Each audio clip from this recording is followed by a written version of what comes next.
बिस्मिल्लाहिर्रहमानिर्रहीम अस्सलामु अलैकुम वरहमतुल्लाहि वबरकातुहू। सर्दियाँ जब आती हैं पाकिस्तान में तो बहुत सारे इलाकों में जहाँ मकई का आटा इस्तेमाल किया जाता है, तो पंजाब में और सिंध में चावल का आटा बहुत ज़्यादा इस्तेमाल किया जाता है।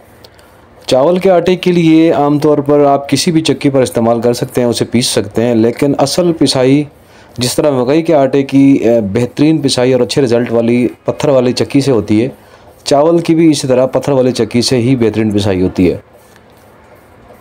चाइना चक्की पर अगर चावल का आटा पीसा जाए तो उस सूरत में उसकी रोटी सूखती भी है और टूटती भी है, सही पकती नहीं है, शिकायत आती है। जबकि पत्थर वाली आटा चक्की पर उसकी रोटी बेहतरीन बनती है। चाइना चक्की में हम अक्सर गंदम की पिसाई करते हैं और मकई की भी कभी कभार कर लेते हैं, वरना मकई का आटा भी हम पत्थर वाली पे करते हैं। हमारे इस सेटअप की बहुत सारी वीडियोज़ आपने देखी हैं।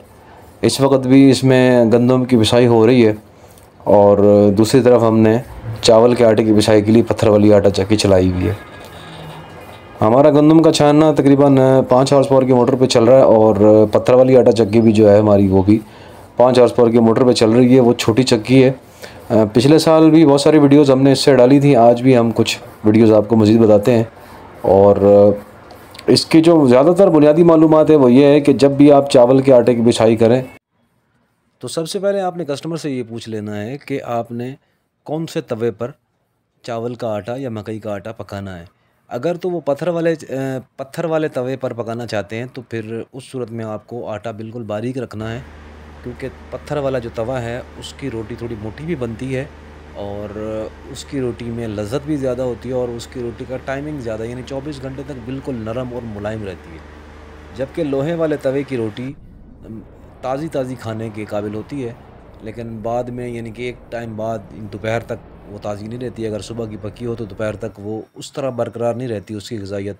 वो या तो नमी छोड़ना शुरू कर देती है या फिर वो सूखना शुरू कर देती है, तो दोनों सूरतों में वो ख़राब हो जाती है।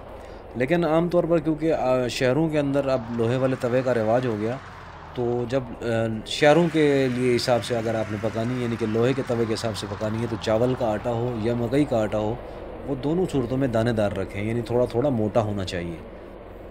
इसके लिए बेहतर तरीका ये है कि आप कस्टमर से पूछ लें कि उन्होंने कौन से तवे पर रोटी पकानी है। अगर उन्होंने पत्थर वाले तवे पर पकानी है तो आप पत्थर वाले के हिसाब से आटे की पिसाई करें, और अगर उन्होंने लोहे के तवे पर पकानी है तो फिर आप लोहे के तवे के हिसाब से पिसाई करें।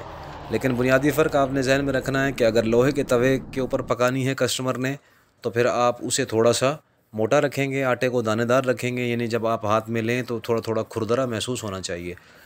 और अगर वो पत्थर वाले तवे पर पकाना चाहते हैं तो फिर आपने बिल्कुल नरम और मुलायम, जितना बारीक हो सकता है आपने उसे बारीक कर देना है। लेकिन ये बात जहन में रखें कि अगर आप पत्थर वाली चक्की पर आटे को बारीक कर रहे हैं तो फिर उसके हिसाब से लोड भी आपको चाहिए।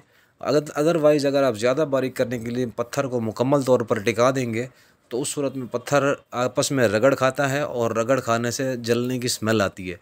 तो ये आप ज़हन में रखें कि फिर आटे के अंदर स्मेल आना शुरू हो जाती है। उस हिसाब से उसकी पूरी टेक्निक को मुकम्मल पावर के साथ पीसना है, ना कि उस पे ज़ोर दे देना है आपने। हमारा ये वाला सेटअप देहात में है और देहात के अंदर लोग अब भी कहीं कहीं इक्का दुक्का पत्थर वाले तवे पर पकाते हैं। बाकी देहात के अंदर भी अब लोहे का तवा इस्तेमाल होता है, तो हमने लोहे के तवे के हिसाब से ही पीसना होता है।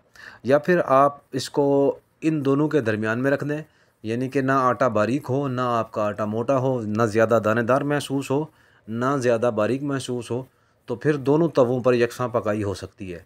शर्त यही है कि वो पत्थर वाली चक्की पर ही पिसाई की गई हो। अगर आप चाइना वाली चक्की पर पिसाई करेंगे तो फिर वो शायद पत्थर पे तो ना पके, लेकिन तवे लोहे वाले तवे पर ज़रूर पक जाती है। आमतौर पर जो लोग पत्थर वाले तवे के जायके को जानते हैं, वो लोहे के तवे की चावल की रोटी या मकई की रोटी को बिल्कुल पसंद नहीं करते। सर्दियों के शुरुआत में ही देहातों में या छोटे शहरों में पत्थर वाले तवे बनकर तैयार हो जाते हैं और वो मार्केट्स में बिकना शुरू हो जाते हैं। आजकल तो बल्कि पत्थर के बजाय कंक्रीट के तवे बने होते हैं, लेकिन वो रिज़ल्ट वो भी पत्थर वाला ही दे रहे होते हैं। तो आटे की पिसाई उनके हिसाब से ही करनी होती है।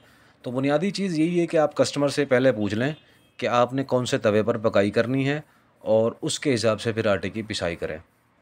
हमारे यहाँ क्योंकि ऑनलाइन आटा ज़्यादा सेल होता है हमारे पास, तो हम ऑनलाइन वाला जितना भी आटा होता है, चाइना चक्की के बजाय हम उसको चावल के आटे को चाइना चक्की के बजाय हम उसको पत्थर वाली चक्की पर ही पीसते हैं। लेकिन हम उसको लोहे के तवे के हिसाब से पीसते हैं, या फिर उसको हम दरमियाना कर देते हैं कि दोनों तवों पर पकाया जा सके। अगर हम चावल की बात करें कि कौन से चावल का आटा खाने के काबिल होता है और कौन सा नहीं होता, तो आप ये बात ज़हन में रखें, चावल की देसी वैरायटियों में भी कुछ वैरायटीज़ ऐसी हैं जो जिनका आटा अच्छा नहीं होता। जिस तरह के एरी 9 है, उसका चावल का आटा रोटी अच्छी नहीं होती, बल्कि रोटी टूटती है या सूख जाती है। तो उस सूरत में आपको कस्टमर शिकायत करते हैं कि जी रोटी आपकी ठीक नहीं बन रही, आपका आटा सही पिसा हुआ नहीं है। तो आप जहन में रखें कि एरी 9 या इस तरह की जो वैरायटीज़ हैं, उनका आटा वैसे ही ख़राब होता है, वो पकाने के काबिल नहीं रहता। जबकि सुपर कायनात और एरी 6 वगैरह या फिर दूसरी जो वैरायटीज़ हैं देसी की, उनका आटा बहुत अच्छा पकता है और अच्छा रिज़ल्ट देता है। तो उस सूरत में आपको शिकायत अगर आती भी है तो आप कस्टमर को पहले बता दिया करें। अगर एरी 9 हो तो आप पहले बता दें कि भाई इसका आटा अच्छा नहीं निकलेगा, लिहाजा शिकायत की सूरत में आप खुद ज़िम्मेदार होंगे। इस वीडियो में भी हम देसी चावल की पिसाई कर रहे हैं, जिसको पहले हमने SM18 पर साफ़ किया है और उसके बाद इसकी पिसाई कर रहे हैं। और ये एरी 6 है चावल, और इसकी पिसाई के बाद इसका आटा बेहतरीन रिज़ल्ट देता है और इसकी रोटी नहीं टूटती और ना ही सूखती है। तो इसके आटे को दरमियाना रख कर हम जिस तवे पर भी पकाएंगे तो वो बेहतरीन पकेगा और अच्छा रिज़ल्ट देगा। पत्थर वाली आटा चक्की को 280 से लेकर 360 तक RPM पर चलाया जाता है, और हमारी ये आटा चक्की भी तकरीबन 320 RPM पर चल रही है। और इससे ज़्यादा RPM पर आटा फिर जलना भी शुरू हो जाता है, और एवरेज बेशक बढ़ जाती हो लेकिन आटा जल ज़्यादा जाता है और वो रिज़ल्ट भी नहीं आता जिस तरह के पत्थर वाली आटा चक्की का होना चाहिए।